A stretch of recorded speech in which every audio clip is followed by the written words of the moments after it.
तो नमस्कार, सभी का स्वागत है। राजस्थान कला एवं संस्कृति हम पढ़ रहे थे और उसमें संस्कृति वाला पार्ट हम पहले ही कर चुके थे। कला वाले पार्ट में हम बात कर रहे थे संगीत की। ठीक है, संगीत की हमारी बात कहाँ तक पहुँची आइए देख लेते हैं और उसको वहीं से आगे बढ़ाते हैं। तो हमने जनरली डिस्कस किया था संगीत होता क्या है। संगीत की 3 विधाएं होती है, नृत्य, गायन और वादन। ठीक है, तो तीनों विधाओं को मिलकर के पूरा संगीत होता है, नृत्य, गायन और वादन। तो गायन में हम उतरे थे, ठीक है, और नृत्य और वादन तो हमें देखना ही है अभी शेष। ठीक है,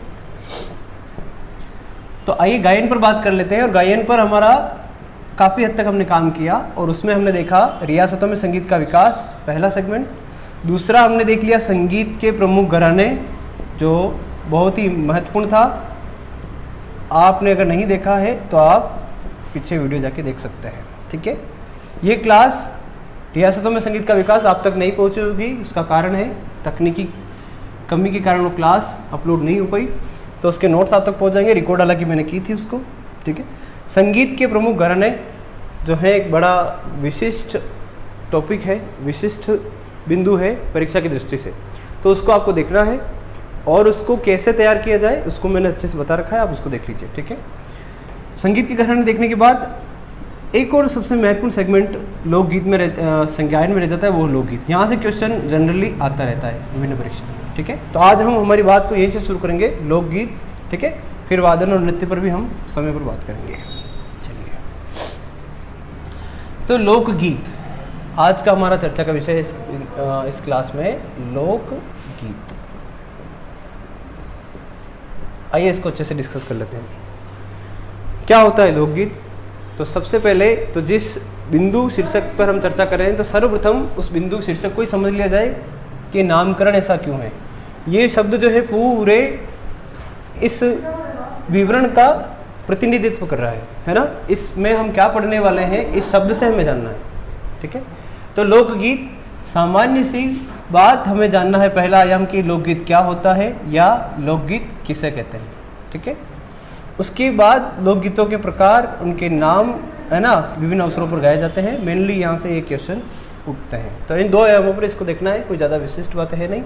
तो सबसे पहला ये देख लेते हैं लोकगीत क्या होते हैं। क्या होते हैं लोकगीत? गीत और लोकगीत में छोटा सा अंतर है। देखोगे तो ये शब्द बना है लोक और गीत से। लोक और गीत से, लोक का मतलब लोक, जनता, और जनता द्वारा गाया जाने वाला गीत। तो ऐसा कौन सा गीत है जो जनता द्वारा नहीं गाया जाता? तो ये भी कोई उपयुक्त परिभाषा हमारे सामने समझ में आ नहीं रही। तो लोकगीत का एक व्यावहारिक अर्थ समझा जाए तो क्या, किसी क्षेत्र विशेष की, ये कोई क्षेत्र विशेष है, किसी क्षेत्र विशेष में उस वहाँ की जनता द्वारा गाए जाने वाले गीत, है ना, जो विभिन्न अवसरों, त्योहारों, है ना, रीति रिवाजों के अवसर पर गाए जाते हैं, है ना। तो एक बार इसके बारे में समझ बना लीजिए, व्यावहारिक लोकगीत होते क्या है। क्षेत्र विशेष की जनता द्वारा विभिन्न त्योहारों, मेलों, अवसरों, संस्कारों पर गाए जाने वाले गीत लोकगीत कहलाते हैं। ठीक है, जैसे कहीं पर जैसे गाली गीत गा रहे हैं, या आप कोई अच्छा सा देख लीजिए, जैसे पंछीड़ा गीत हो गया, गौरबंद गीत हो गया, तो सब जगह नहीं गाते। हमारे इधर तो गाते ही नहीं गौरबंद गीत, मेवाड़ में, समझ रहे, पंछीड़ा गीत हमारे इधर गाते ही नहीं है। ठीक है, तो वही बातें जहाँ गाते, जैसे पंछीड़ा हड़ौती में गाते हैं, गौरबंद पश्चिमी राजस्थान में गाते हैं, हमारे यहाँ मूमल नहीं गाते, है ना। मूमल कहाँ गाते हैं? हमारे यहाँ नहीं गाते, तो पश्चिमी राजस्थान में गाते हैं मूमल, तो वहाँ का वो लोकगीत हो गया। ठीक है, तो जनरली जब हम बात कर रहे हैं कि लोकगीत क्या, तो हमारे दिमाग में इतना सा एक अंतर स्पष्ट हो जाए कि लोकगीत और रंगगीत में क्या अंतर है। ये नहीं हो कि आपको कहीं इंटरव्यू में या कहीं भी किसी भी मंच पर पूछ लिया जाए कि कोई लोकगीत का एक आध नाम बता दीजिए, तब आपको कुछ दिमाग में नहीं आए और आप डायरेक्ट कह दो लाल दुपट्टा उड़ गया मेरा हवा के चुके से, ऐसा नहीं हो जाए। समझ पा रहे बात को? तो गीत और लोकगीत में एक छोटा सा अंतर हमारे मानस में रहे, ये इतना पर्याप्त है। ठीक है, तो ये लोकगीत क्या होता है, क्षेत्र विशेष की जनता द्वारा, जनता या किसी क्षेत्र विशेष में प्रचलित वे गीत, है ना, जो वहाँ के कुछ सांस्कृतिक अवसर, त्योहारों, मेलों पर गाए जाते हैं। ठीक है, तो ये होता है लोकगीत, अंतर मालूम हो जाना चाहिए। उसके बाद कुछ लोकगीत, जैसे हमने कहा, हम पढ़ क्यों रहे हैं, क्यों लोकगीतों को पढ़ना क्यों आवश्यक है, क्यों इतने महत्वपूर्ण सिलेबस में इसको डाल दिया गया है ना, क्योंकि एक संस्कृति के बारे में पता रहना चाहिए। ठीक है, क्योंकि उस संस्कृति के साथ हमें डील करना है आगे जाकर के, प्रशासन वगैरह में आना है। तो तो लोकगीत के बारे में कुछ विद्वानों के भी मत है, वो जान लेते हैं। ये तो हमारी सामान्य समझ बनी कि भाई हम जानना चाह रहे थे लोकगीत कहते किसको है, ठीक है, वो तो हमने जाना। अब कुछ विद्वान भी हैं, उनको भी हमें जान लेना चाहिए। जैसे एक देवेंद्र सत्यार्थी हैं, इन्होंने कुछ विद्वान थे, इन्होंने अपने मत प्रस्तुत किए हैं लोकगीतों के संदर्भ में। देवेंद्र सत्यार्थी कहते हैं कि लोकगीत किसी संस्कृति के मुंह बोले चित्र होते हैं, मुंह बोले चित्र होते हैं। इतना विशिष्ट जो परिचय कराया है लोकगीत का देवेंद्र सत्यार्थी। एक है कविंद्र रविंद्रनाथ टैगोर, ठीक है, कविंद्र रविंद्र ये कह रहे हैं कि संस्कृति का सुखद संदेश ले जाने वाली कला है लोकगीत। तो इनके मानने के अनुसार लोकगीत क्या होता है कि एक जो हर्ष उल्लास का भाव होता है ना, तो वो भाव प्रकट मतलब संप्रेषण होता है लोकगीतों के माध्यम से, ऐसा है कहना चाह रहे हैं, ठीक है। किसी संस्कृति के सुखद संदेश ले जाने वाली कला है कौन सी, लोकगीत, है ना। सत्यार्थी देवेंद्र सत्यार्थी तो कह रहे हैं कि मुंह बोले चित्र होते हैं। फिर एक और विद्वान जिनको हम महात्मा कहते हैं, महात्मा गांधी, आपका भी एक मत है। महात्मा गांधी कहते हैं कि लोकगीत जो है जनता की भाषा है। ये विशिष्ट ध्यान रखना, आपने लोकगीतों को क्या कहा, जनता की भाषा है लोकगीत, है ना, और हमारी संस्कृति के पहरेदार है। जनता की भाषा और हमारी संस्कृति के पहरेदार है, ये ध्यान रखना, ठीक है। तो इतना विशिष्ट वर्णन करते हैं महात्मा गांधी, कविंद्र रविंद्र और देवेंद्र सत्यार्थी। इनके व्यक्तिगत मत थे लोकगीतों के संदर्भ में, ठीक है। तो ये पहला आयाम कि लोकगीत होता क्या है हमारी समझ बननी चाहिए। तत्पश्चात तो कुछ ज़्यादा रहता नहीं है, मोस्टली तो लोकगीत हमारे मुंह पर हैं, हम गाते भी रहते हैं, है ना। चाहे लड़के हो या लड़कियां, उनके कान तो अपना काम कर रहे हैं, है ना, वो इनपुट देते हैं और उनकी जो जिह्वा और उनका जो स्वरतंत्र है आउटपुट देता रहता है विभिन्न अवसरों पर। अब लोकगीतों की कोई संख्या जैसे हम मैं कह दूँ 20 ही है मेरे पास, या हमें 20 ही पढ़ने हैं 30 ही पढ़ने, ऐसा तो कुछ है नहीं, है ना। फिर भी जो महत्वपूर्ण है, एक विस्तृत संकलन में से जो महत्वपूर्ण है उसका एक वैज्ञानिक वर्गीकरण करके हम देख लेते हैं, ताकि हमें सहूलियत रहे और एक विश्वास लेकर के हम किसी परीक्षा की ओर बढ़े, ठीक है। तो इसके कुछ वर्गीकरण के आधार है, उस वर्गीकरण के आधार पर देख लीजिए।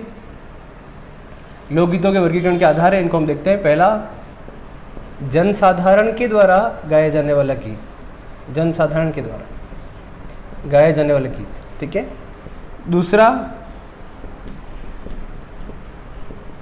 व्यावसायिक जातियों के द्वारा गाया जाने वाला गीत। सामंती प्रभाव के कारण क्या हुआ, कुछ व्यावसायिक जातियां बनी संगीत के लिए, ठीक है, जो गाने बजाने का काम करती थी, उनके द्वारा जो गाए जाते हैं गीत, ठीक है। और एक है क्षेत्रीय प्रभाव के कारण, क्षेत्रीय प्रभाव के कारण, ठीक है। चलो, तो इन 2-3 आयामों पर हमें देखना है। तो सर्वप्रथम देखते हैं जनसाधारण के द्वारा गाए जाने वाले गीत। जनसाधारण समझ रहे हैं, सामान्य जनता जो गाती है ना विभिन्न अवसरों पर, उनको देखते हैं। उनमें भी एक सामान्य सा वर्गीकरण हम कर लेते हैं। इतना वर्गीकरण इसलिए ताकि चीज़ें हमारे पास स्टेबल हो। एक विभिन्न संस्कारों पर, ठीक है, विभिन्न संस्कार समझ पा रहे हैं। जैसे किसी का ब्याह हुआ, बच्चा जन्म हुआ, है ना, जोड़ू ले हुए, तो विभिन्न अवसरों पर गाए जाने वाले गीत है, वो परीक्षा में पूछे रहते हैं, बड़े महत्वपूर्ण, उनको हम देखेंगे, ठीक है जी। दूसरा, त्योहार मेलों पर जो गाए जाते हैं, वो त्योहारों पर, ठीक है। धार्मिक गीत, जनता कौन कौन से गीत गाती देखो ना आप, ठीक है। तो इन आयामों पर हमें इनको देखना है। चलो, ज़्यादा कोई विशिष्ट नहीं है, हमारे व्यवहारिक जीवन से जुड़े हुए हैं, दैनिक जीवन से जुड़े हुए हैं, इसलिए हमें ज़्यादा इसमें अटपटा महसूस नहीं होगा, ठीक है। अब संस्कारों पर जो हमने पढ़े थे, संस्कार मालूम हो राजस्थान के संस्कार, आपको पता ही 16 संस्कार पढ़े थे, उसमें मैं आपको शुरुआत कराता हूँ ब्याह से। चलो, ब्याह में जो गीत हमने पहले डिस्कस कर चुके हैं, उन्हीं को वापस यहाँ पे थोड़ा बहुत देखना है, ठीक है। तो उनमें जब ब्याह होता है और वर निकासी होती है, तब से गीत चालू होते हैं, या उससे सॉरी, उसमें आप देखेंगे गणपति होता है, गजानन जी को मनाने के लिए गीत गाया जाता है, ठीक है, गणपति गीत ब्याह के अवसर पर। फिर काजलियों, इनको मैं गति से बताते हुए निकलूंगा क्योंकि हम पहले इसको डिस्कस कर चुके हैं और आपको एक समझ होगी, मुझे ऐसा लगता है। काजलियों, भाभी काजल भरती है वर के आँखों में और वहाँ गीत गाया जाता है काजलियों, ठीक है। काजलियो, फिर कामण भी गाया जाता है नजर उतारने के लिए, ठीक है। जब बारात वहाँ पहुँच जाती है तो वहाँ गीत गाए जाते हैं, उससे कोई लेना नहीं। लेकिन एक गीत है बड़ा विशिष्ट है, उसको मैं लिख देता हूँ, जल्ला, जल्ला गीत।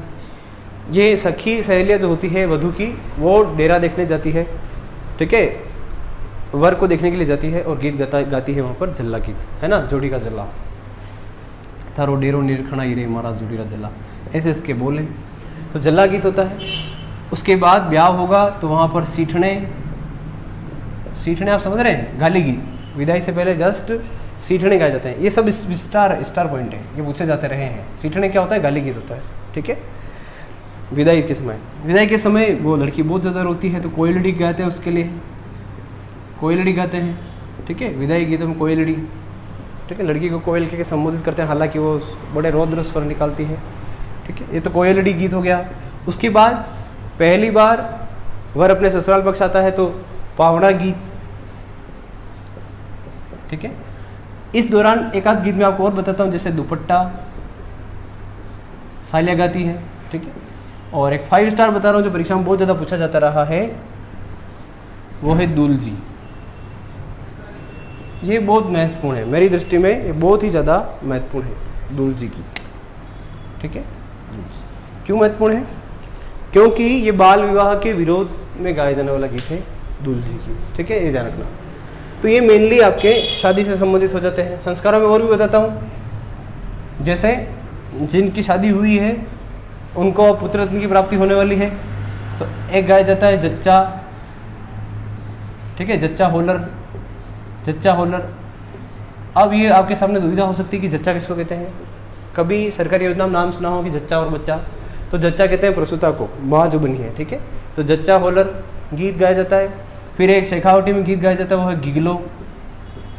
शेखावटी में बच्चे को गिगला कहते हैं, ठीक है, ध्यान रखना। अपने इधर कानूड़ो वगैरह कहते हैं ना ऐसा, तो शेखावटी में बच्चे को क्या कहते हैं, गिगलो, और उसके लिए गीत क्या गाया जाता है, गिगलो गीत। तो ये कुछ जो गीत थे हैं वो हमारे सामने संस्कारों से संबंधित हैं। तो संभवतः आपको थोड़ी बहुत समझ बनी होगी इस बारे में, ठीक है। थोड़ा सा मैं गति के साथ बन करके आपको बता दूंगा, क्योंकि काफ़ी सारी चीज़ें यहाँ पर उनका दोहरान ही हो रहा है। त्योहारों पर गाए जाने वाले गीत जैसे गणगौर, गणगौर पर गाए जाएंगे, ठीक है। सावन में सावन के गीत गाए जाएंगे, ये ध्यान रखना। गणगौर विभिन्न मांगलिक अवसरों पर गणगौर गाया जाता है, अब क्षमा करना, गणगौर पर गाया जाता है, ठीक है। एक घूमर, ये विभिन्न मांगलिक अवसरों पर, ठीक है, ये ध्यान रखना। ब्याह में तो होता ही है, आप कहोगे सर घूमर तो नृत्य है, हाँ, लेकिन घूमर गीत ही है नहीं, हमारी घूमर अच्छी नकराड़ी, ऐसा तो घूमर गीत है, उसी पर नृत्य है, ये ध्यान रखना, ठीक है।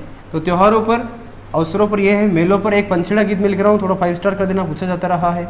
पंछीड़ा गुजरात कर देते लोग, या सिरोही के आसपास कर देते हैं, क्योंकि गुजरात से सीमावर्ती क्षेत्र देख करके पंछीड़ा लगा देते हैं। पंछीड़ा कहाँ गाया जाता है, मेलों के अवसर पर। 5 स्टार ही है मेरी दृष्टि में, बहुत महत्वपूर्ण है पंछीड़ा गीत, ठीक है। पंछीड़ा गीत गाया जाता है हाड़ौती क्षेत्र में, ठीक है जी।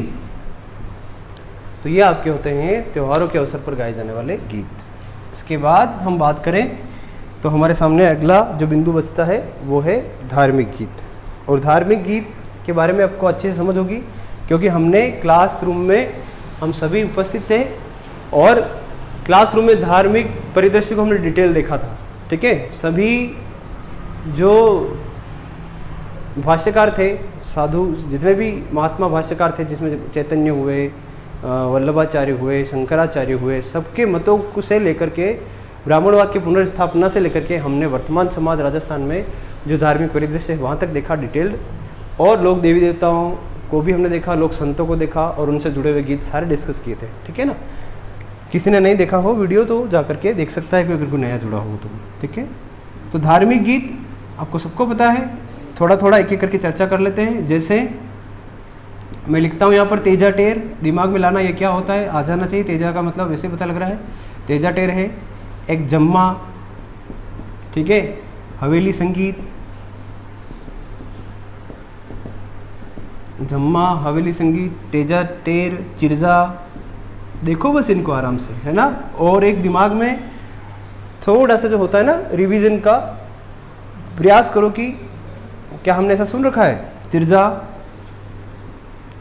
और भी चीज़ जैसे लांगुरिया, ये गीत है। आओ इनको अच्छे से डिस्कस कर लेते हैं। तो तेजा टेर, तेजा टेर क्या है? तेजा जी के भक्तों द्वारा उनकी स्तुति जो कि करते हैं उसको कहते हैं तेजा टेर। ठीक है। जम्मा, रात्रि जागरण को जम्मा कहते हैं। रामदेव जी के भक्त जो होते हैं ना, वो उनकी यात्रा करते हैं ना, रात्रि में जागरण करते हैं स्थान स्थान पर, तो उसको कहते हैं जम्मा। ठीक है। जमलो जगमा आखिर रात, तो जम्मा कहते हैं। रामदेव जी के भक्तों द्वारा रात भर जो जागरण की जाती है उसको कहते हैं जम्मा या जमलो। हवेली संगीत क्या है? हवेली संगीत वल्लभ संप्रदाय के जो राजस्थान में 41 मंदिर हैं वहाँ पर गाए जाने वाले संगीत को हम क्या कहते हैं? हवेली संगीत। चिरजा, जीर्ण माता, रेवासा शिखर, जीर्ण माता की स्तुति जो देवी देवताओं में सबसे लंबा गीत है उसको कहते हैं चिरजा। ठीक है। देवताओं में सबसे लंबा गीत है रामदेव जी का, देवी देवताओं में चिरजा जीर्ण माता की स्तुति है। ठीक है। लांगुरिया, ये शब्द आपने सुना होगा। लांगुरिया शब्द कोई ज़्यादा विशिष्ट नहीं है, लेकिन हम इससे पता नहीं इसको विशिष्ट बना चुके हैं। ये विशिष्ट नहीं है, इसकी देखो आराम से इसकी व्याख्या देख लीजिए। लांगुरिया बना है लंगूर से। किससे बना है?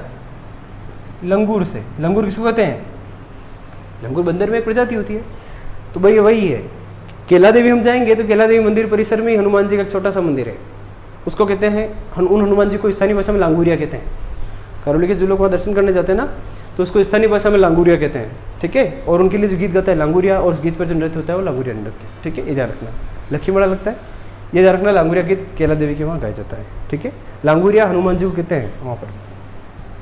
तो ये कुछ धार्मिक गीत थे, त्योहारों पर गाए जाने वाले गीत थे। इनसे भी एक शानदार सेगमेंट है जहाँ से क्वेश्चन तो निकलता ही है, वो मैं यहाँ पर लिख देता हूँ। जनसाधारण के गीत में ही, जनसाधारण के गीत में ही, और वो सबसे अच्छा है विरह, विरह, विरह और श्रृंगार के गीत।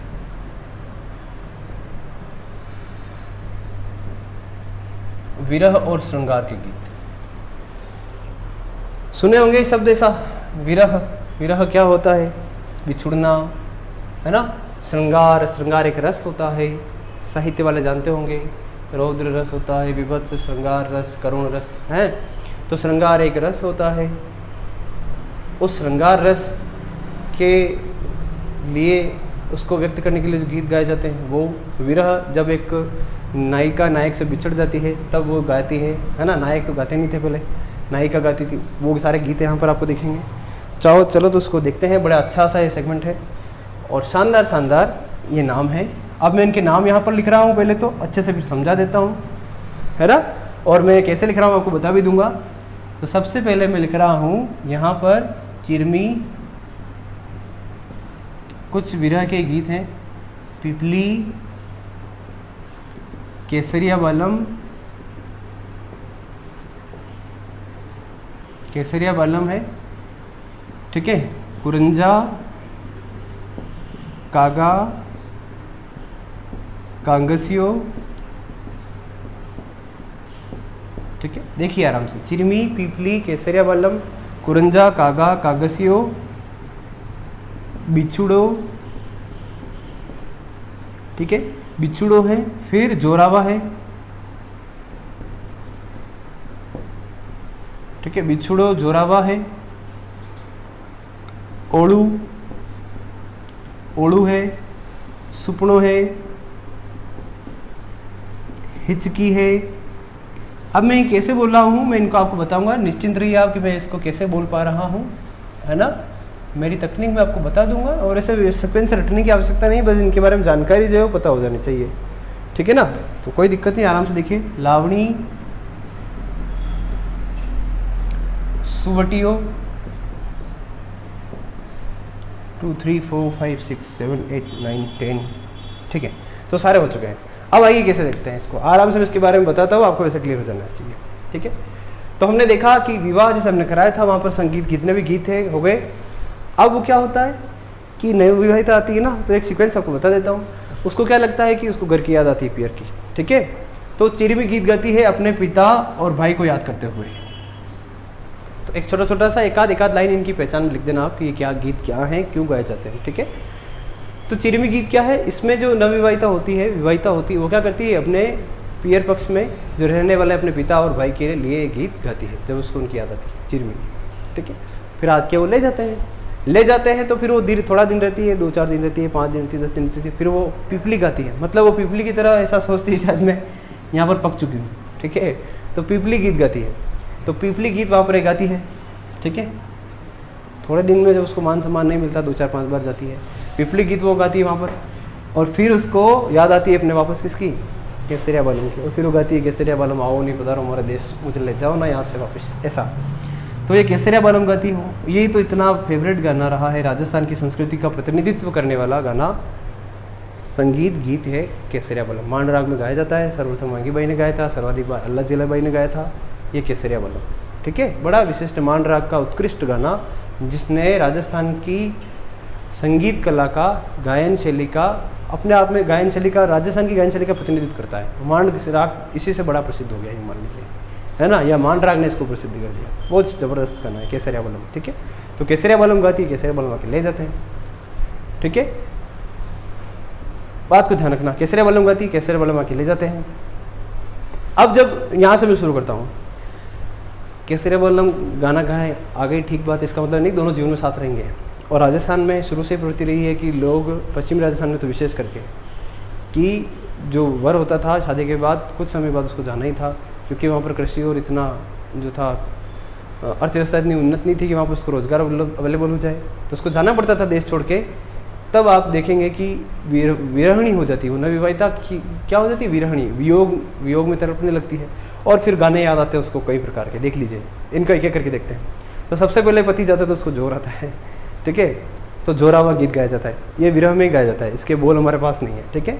जोरावा विरह में गाया जाने वाला गीत है, जोरावा विरह में गाया जाने वाला गीत है जोरावा, ठीक है। क्यों गा रही है, जब वो बिछड़ गई है। हालांकि बिछड़ो क्या है, हाड़ौती क्षेत्र, इसमें लिखना बिछड़ो, हाड़ौती क्षेत्र में जब पत्नी को, एक विवाहिता को पानी भरने जाती है और बिच्छू काट लेता है ना, तब वो गाती है, मैं तो मरी हो सी याद, मरी हो सी खा गए हो बेरी बिछड़ो, ये बिछड़ो गीत है, ठीक है, ध्यान रखना। बिछड़ो जोरावा, पति चला गया तो उसको ओड़ू, ओड़ू का मतलब होता है याद, ओड़ू का अर्थ होता है याद, ठीक है। तो ओड़ू, उसकी याद में गीत गाती है, ओड़ू आ रही है, ऐसा सुपनो, ठीक है। फिर उसको सपने तो स्वाभाविक आने, जब इतना सोचेगी तो सपने में वही आएगा, समझ रहे बात को। जब उसने कभी जीवन में माइकल जैक्सन का नाम ही नहीं सुना, माइकल जैक्सन सपने में क्यों आएगा। तो सपने दर्शन यही है, जो अपने विचार चलते हैं वही सपने में दिखते हैं, ठीक है। सपनों, हिचकी, हिचकी, हिचकी को देख लेते हैं ये। तो हिचकी क्या है, आपको पता है हिचकी के बारे में, हिचकी माता भी है सनवाड़ में, ठीक है। तो हिचकी क्या है कि हिचकी तो वैसे एक साइंटिफिक रीज़न है, घाटी ढक्कन बंद नहीं होता और उसमें अन्न का टुकड़ा चला जाता है तो सांस नली में तो फिर हिचकी आती है, उसका एक वैज्ञानिक तर्क है। लेकिन हमारी संस्कृति में हिचकी आती है, इसका मतलब क्या है कि उनको कोई याद कर रहा है, और वो अनुमान भी लगा देते हैं हाँ कौन याद कर रहा है। मान लीजिए अपने यहाँ कोई मेहमान आया और चला गया, तो फिर वो याद कर रहा है हाँ मैं पहुँच गया, ऐसा। तो ये है हिचकी। तो कुल मिला करके हुआ क्या कि वो विरहणी ऐसा अनुमान लगाती है कि मेरे, उन्होंने मुझे ऐसा याद किया है, तो हिचकी, ठीक है, हिचकी गीत गाती है। कुरंजा एक पक्षी होता है पश्चिमी राजस्थान में, ठीक है, कुरंजा। तो कुरंजा पक्षी संदेशवाहक पक्षी के रूप में माना जाता है। हमारे यहाँ पे कबूतर, फिल्मों में देखा होगा, कबूतर जा साजन रे देश ले जा, तुम मारो संदेश ले जा, उड़ जा रेसा, ऐसे ही हमारे राजस्थान में कबूतर नहीं, कुरंजा, ठीक है। तो उड़ती जा, कुरंजा उड़ती जाए संदेश ले जाए, ऐसा इसके बोल है, ठीक है। तो वो इस पक्षी को गिरी कि तू ले जा डाक वगैरह ले जा, ऐसा पत्र ले जा, लव लेटर। कागा, कागा या कौवा है ना, कागा मतलब होता कौवा। तो कौवा को भी इसी धारणा है कि कौवा अगर अपने घर पे बैठ के बोल देता है तो ऐसा लगता है, ऐसा मानते हैं लोग कि कोई मेहमान आने वाला है, और उसको कहते हैं तू उड़ जा अगर कोई आ रहा है तो, ठीक है। अब उसको क्या दिखता है, गागला दिखते हैं, मजा आ जाता है, अरे इसको मैं उड़ाऊंगी, उड़ गया तो उसका मतलब वो आ रहे हैं, ठीक है। वो ऐसे ही ये समायोजन करने के तरीके मात्र, वैसा होता कुछ भी नहीं, ठीक है। क्या करेगी पूरा दिन, एडजस्ट तो करना पड़ेगा ना। भाई सुबह खाना वाना बना लिया, पूरा दिन कोई काम है नहीं, तैयार हो गई, अब तो फिर ऐसे ही एडजस्ट करना है, तो ऐसे करती है वो, ठीक है। तो कागा उड़ जा रे मर खा रे काड़ा रे कागला, है ना, वो उड़ गया, इसका मतलब तो भैया फाइनल है, मीटिंग अपने आ रहे होंगे वैसा। कांगसियो है ना, अब कांगसियो भी इसके कुछ बोल रहे होंगे, ये भी एक विरह का गीत है, ठीक है। चलिए, तो आपने देखा कुछ गाने थे। लावणी ये आह्वान गीत होता है, बुलाने के लिए होता है ना, लावणी। लोक देवियाँ माता जी जो होती है उनके भक्ति में भी आजकल लावणी बहुत गाई जाने लगी, लेकिन लावणी मुख्य रूप से आह्वान गीत होता है, किसी को बुलाने के लिए, किसी का आह्वान करने के लिए होता है। ठीक है, सुबटिया ये भील स्त्रियों द्वारा मुख्य रूप से गाया जाता है। सुबटिया भी एक पक्ष होती है। ठीक है ना, लोडो लोडो उड़ो जाए मारो सुबटियो, ऐसा इसके बोले। तो इस प्रकार से हमने देखे कुछ विरह और श्रृंगार के गीत। ये पर्याप्त, तो इनमें देख लेना, इनमें से एक बार अगर आता है क्वेश्चन तो इन्हीं में से आता है। ठीक है, सुबटियो बहुत पूछा गया है। ठीक है, बाकी सारे पूछे गए हैं, लेकिन सुबटियो वाक्य में बहुत ज़्यादा पूछा गया है। ठीक है, ध्यान रखना। तो ये है विरह और श्रृंगार के गीत। इसके बाद एक अंतिम आयाम जनसाधारण के गीतों को जानने का, और वो क्या है? वो है आपका धार्मिक गीत। जान लिया ना धार्मिक गीत? तो ठीक है, धार्मिक गीत में एक और मुझे अच्छा सा याद आया, वो है हरजस। हरजस, हरजस क्या है? हरजस है, इसमें राम और कृष्ण की लीलाओं का वर्णन होता है। ध्यान रखो, राम और कृष्ण की लीलाओं का वर्णन। ठीक है, तो इस प्रकार से हमने जान लिए जनसाधारण द्वारा, सामान्य जनता से द्वारा गाए जाने वाले गीत। ठीक है, विभिन्न अवसरों पर इनको भी हमने वर्गीकरण करके अच्छे से देखने का प्रयास किया। व्यावसायिक जातियों के द्वारा गाए जाने वाले गीत। अब व्यावसायिक जातियाँ, हुआ क्या था? अपने आप को थोड़ा सा आप करिए, लगभग 100-150 साल पहले ले जाइए। तब की स्थिति में आपके सारे जो भी आधुनिक व्यवस्था दिख रही कुछ नहीं था। ठीक है, बिजली वगैरह कुछ भी ऐसा कुछ नहीं है ना। 100-150-200 साल पहले आप ले जाइए अपने आप को। तब की स्थिति में प्रशासन भी जो था, आपको पता है, सामंती व्यवस्था थी। सामंती प्रभाव के कारण क्या हुआ, वो अपने मनोरंजन के लिए क्या करते थे, लोगों को पैसा देते थे, आइए नाचिए, कुछ गाना बजाइए, मज़ा मनोरंजन करिए हमारा। ठीक है, तो वो हम करते थे, मतलब हमारी संस्कृति करती थी, हमारी समाज करती थी, जो पूर्व की थी, पहले की थी। तो कुछ व्यावसायिक जातियाँ अस्तित्व में आई, जैसे राव भाट हो गया, ढोली ढाडी हो गए, सरगड़ा हो गए, कालबेलिया हो गए। ठीक है ना, मेरासी, मांगणियार, कामायाचा, मतलब मेरासी, मांगणियार, लंगा। ठीक है, तो ये कुछ जातियाँ अस्तित्व में आई हैं। ठीक है, तो इन जातियों के बारे में थोड़ी थोड़ी बात भी हम कर लेंगे, और इनके द्वारा जो गाए जाने वाला गीत है वो देख लेना। ठीक है, तो व्यावसायिक जातियों की हम बात करेंगे। जैसे मैं आपको बता देता हूँ, ढोली ढांडी है, राव भाट है। ठीक है, तो ये ध्यान रखना। चारण भाट दोहों की जो सवारियाँ निकलती थी राजा और सामंतों की, उसके आगे दोहे देने का कार्य करते थे चारण और भाट। ठीक है ना, मांगलिक अवसरों पर ढोली जाती, वहाँ पर गाना बजाना, ढोल बजाना, ऐसा कार्य करती थी। ठीक है, तो ये उनके कार्य थे, है ना। तो वो कालबेलिया जो नृत्य करते थे, ऐसा व्यावसायिक जातियों ने काफ़ी अरसे तक सामंतों का मनोरंजन किया गायन और वादन के द्वारा, है ना। उसके बदले उनको कुछ इनाम पारिश्रमिक भी मिला करता था, है ना। इसलिए ये परंपरा बनी रही काफ़ी लंबे समय तक। तो उस परंपरा को जानने का छोटा सा प्रयास हम करेंगे कि कौन कौन सी जातियाँ रही, उनके द्वारा कौन कौन से गीत मेनली गाए बजाए गए। तो एक हम जान लेते हैं जातियों, कुछ प्रमुख जातियों को, जैसे मांगणियार को हम जान लेते हैं, लंगा, ठीक है, मेरासी, ये कुछ जातियाँ रही है। ठीक है, आइए तो इनके बारे में छोटी संक्षिप्त हम चर्चा कर लेते हैं। मांगणियार, तो मांगणियार के बारे में क्या है कि मूल रूप से सिंध प्रांत की जाति है। सिंध प्रांत आप समझ पा रहे होंगे, ये आपका राजस्थान और ये सिंध प्रांत ही है लगा हुआ, ठीक है ना, पाकिस्तान से लगा हुआ सिंध प्रांत। तो मूल रूप से सिंध प्रांत की जाति है और आकर के राजस्थान के पश्चिमी जिलों में बस गई है, जैसलमेर, बाड़मेर, है ना, बीकानेर, जोधपुर, इस क्षेत्र में बस चुकी है मांगणियार। ठीक है, ये ध्यान रखना, मांगणियार। और इनके वाद्य यंत्र आप लिख लीजिए, मांगणियार, खड़ताल और कामायाचा, ये प्रमुख वाद्य यंत्र इनके। 6 राग 36 रागनियों में गाते हैं, इनके प्रमुख वाद्य हैं। ठीक है, ये मांगणियार जाति है, बड़ी विशिष्ट है। और इसके कुछ जो प्रमुख संगीतज्ञ हैं, गायक रहे हैं, उनको हमने ध्यान में लेना है, क्योंकि इनमें से प्रश्न आते हैं कि भैया फलाना नाम दे दिया, साकर खां है, किस जाति से संबंधित है, किस संगीतज्ञ की जाति से संबंधित है। तो आप आइए इनका नाम देख लेते हैं, जैसे साकर खां, साफर खां, साकर साफर, गफ्फूर खां, गफ्फूर गमड़े खां, है ना, साकर साफर, गफ्फूर गमड़ा, ऐसे कुछ कुछ विशिष्ट नाम है। और जैसे रमज़ान खां है,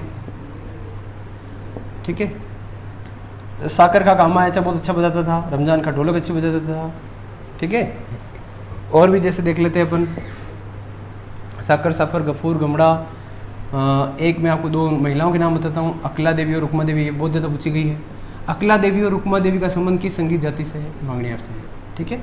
ये मांगणियार के संबंध में कुछ छोटी सी जानकारियाँ हैं। पश्चिमी राजस्थान में, सिंध प्रांत से आई, पश्चिमी राजस्थान में रहती है। क्या गाती है, क्या बजाती है, देख लीजिए आप, ठीक है, ये रखना।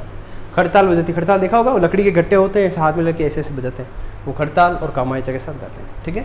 अगला सेगमेंट हमारा वाद्य यंत्र है, हम देखेंगे कामायचा भी क्या होता है, ठीक है ना। चलो, तो ये आपकी है मांगणियार जाति। मांगणियार के बाद हम बात कर लेते हैं लंगा।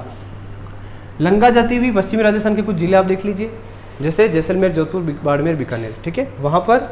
और भी अच्छी बात इनके संदर्भ में ये है, लंगा जाति के संदर्भ में, कि ये जो जाति है इनके मुख्य यजमान होते हैं राजपूत, ठीक है। राजपूत इनके मुख्य यजमान होते हैं, समझना। राजपूतों की शादी ब्याहों में बड़ा गाते बजाते हैं, राजपूत इनके मुख्य यजमान होते हैं, ये लंगा जाति, ठीक है। गुजरातड़ और सिंधी सारंगी बजाने वाली जाती है। गुजरातड़ और सारंगी अब 2-4 प्रकार की होती है ना। जड़ीदार प्याले नुमा सारंगी मांगणियार बजाते हैं, और गुजरातड़ और सिंधी सारंगी बजाते हैं लंगा जाति। इनके वाद्य यंत्र देख लीजिए आप, सारंगी और कामायचा, उनके खड़ताल और कामायचा, ये आपकी है लंगा जाति, ठीक है। मेरासी, मेरासी भी ये जाति, इसके संदर्भ में ये माना जाता है संगीतज्ञ ही है, पश्चिमी राजस्थान में ही मिलती है, पाई जाती है। और इनके संदर्भ में ऐसा कथन है, किंवदंती है, या ऐसा जन साधारण में प्रचलित एक मान्यता है, वो ये है कि इनका धर्म परिवर्तन हुआ रखा है। ये पहले हिंदू ही थे जो बाद में जबरन मुस्लिम बनाए गए थे। ऐसा है मेरासी जाति का समूह, संगीतज्ञ है। एक प्रसिद्ध भजन गायक रहे हैं मोइनुद्दीन मंचला, उनका संबंध मेरासी जाति से ही, ठीक है। मांगणियार, लंगा, मेरासी। एक बिनकार है, जैसे रजब अली बिनकार है, ठीक है, रजब अली बिनकार है। रजब अली बिनकार संग्राम सिंह द्वितीय के संगीत गुरु थे, वो बिनकार थे। तो ये कुछ प्रमुख संगीत जातियाँ थी जिनके बारे में जानना चाहिए था, ठीक है। और व्यावसायिक में देख लीजिए, मांड गायकी,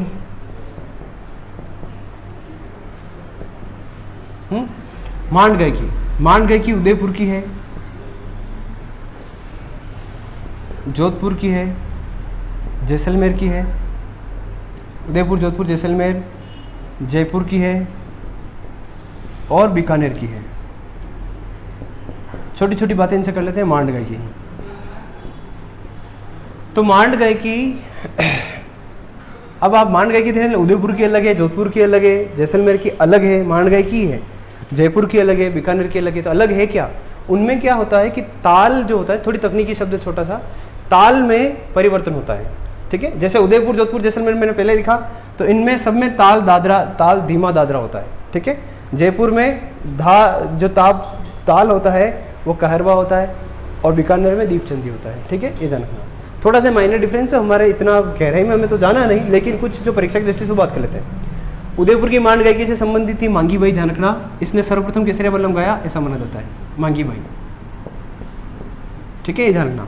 जोधपुर की जमीला बानो, जमीला बानो कौन सा मांड गाती थी, जोधपुर का मांड, ठीक है, ये हमें ध्यान रखना चाहिए।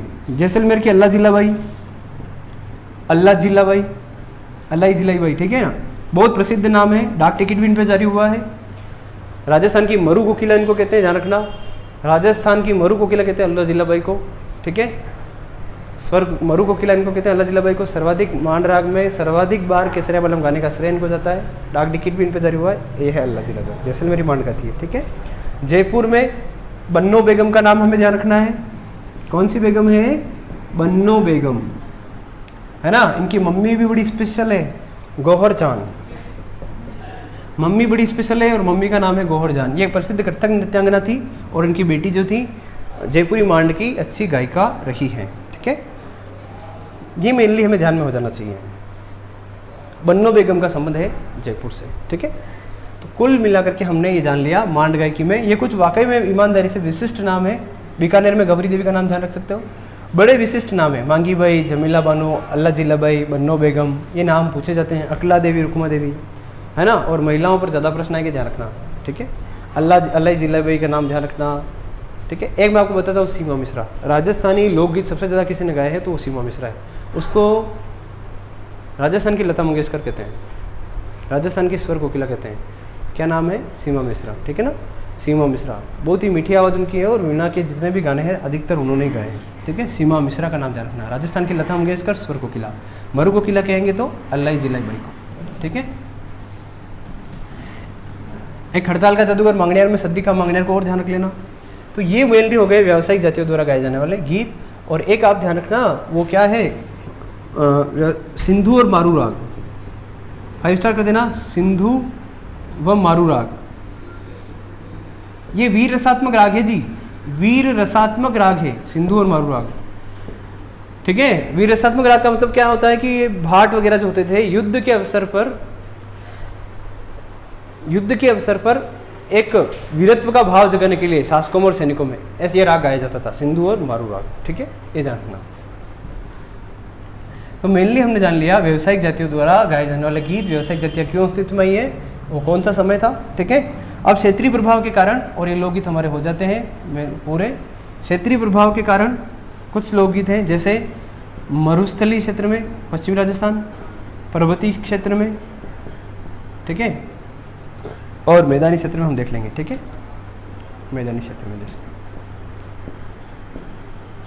देखना मरुस्थल में क्या होगा आपको बताया ना, तो वहाँ पर ज़्यादा विषय वो रहता है विरह का। हमारे यहाँ तो मैदानी क्षेत्र है, जैसे हम जहाँ खड़े हैं तो उधर तो सारा खेती वेती और सब बढ़िया ठीक है, कोई काम नहीं है तो खेती कर रहा है, मस्त रह रहा है ना, मनरेगा पर जाता है, मजा लेता है, कोई दिक्कत नहीं, और दोनों पति पत्नी साथ में रहते हैं। लेकिन पश्चिमी राजस्थान में ऐसा नहीं है, वहाँ पर क्या होता है जैसा समाज हो वैसा चलन होता है, वो भी उनका भूखे मरने जैसी स्थिति नहीं, लेकिन वो होता है ना जैसा परिवेश हो वैसा ही आचरण हो जाता है। परिवार से कोई बाहर है तो अपन भी जाते हैं, है ना, कोई परिवार से बाहर भी पढ़ा है तो हम भी पढ़ेंगे, ऐसा तो एक ट्रेंड है उधर, परंपरा रही है शुरू से, अब तो चला कि सब समय बदल रहा है। तो वहाँ पर ज़्यादा विषय रहता था गाने का विरह श्रृंगार, ठीक है। तो वही गीत वहाँ पर कुरंजा, पीपली, ये सारे मरुस्थल के, मुमल, हालेनी बरसा लेरी मुमल आली जेरे देश, ऐसा इसके बोल है। मुमल राजकुमारी हुई थी, है ना, जैसलमेर की, महेंद्र मुमल की प्रेम कथा आपको सुनाई होगी मैंने कभी।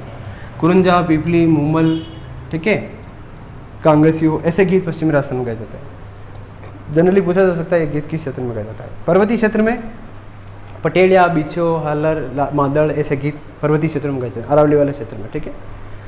मैदानी क्षेत्र में जैसे यहाँ पर गीतों की विशेषता क्या है कि आपको पता है मैदानी क्षेत्र में हम लोग हैं, और मैदानी क्षेत्र में जो गीत गाए जाते हैं, हम तो दोनों तरफ हैं, अरावली में भी है और मैदानी क्षेत्र में भी है।